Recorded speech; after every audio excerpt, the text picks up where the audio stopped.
All right, thank you so much. Please welcome Rajat Chakravarty. Imagine living in a world where you could accurately predict the local weather outside your house and compare that to outside mine, even though we are staying on the same street in the same city. Or imagine the amount of lives that we can save if we could accurately predict the trajectory of a tsunami or a hurricane and tell categorically only those people directly in its path to relocate. Sounds unbelievable, right? And that's because it's prohibitively expensive to install such high-resolution weather prediction equipment up in our satellites in space. But even if we were able to do that, it's even harder to predict small-scale motions of fluids because it's too chaotic in time and space to make accurate predictions. Welcome, ladies and gentlemen, to the world of turbulence. And turbulence is all around us. You've experienced turbulence on aircraft. The air in this room, the air outside this building, our entire atmosphere is filled with turbulence, and yet we know so little about it. Richard Feynman, the very popular physicist, has said that turbulence is the final frontier in classical physics that has still remained unsolved.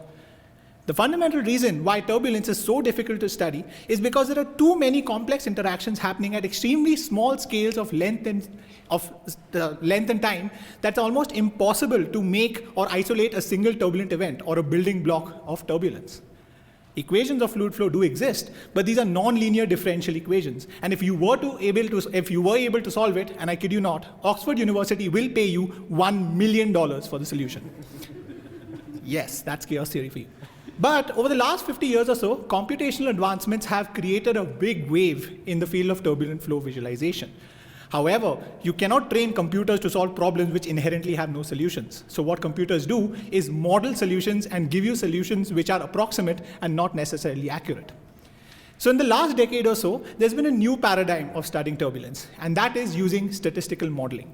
The algorithm that I'm working on and trying to improve is called proper orthogonal decomposition, and it's inspired genuinely from signal processing at physics and financial markets in economics.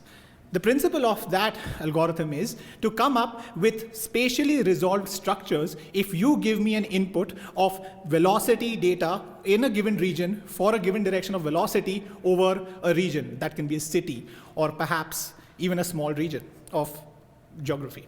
If you can see the figure on the lower right, you'll notice that if I get a velocity direction, I can accurately predict those regions which have high temperature and velocity gradients and compare that with those which have lesser and make a very categoric statement and say that this building will experience more turbulence events due to wind compared to the others.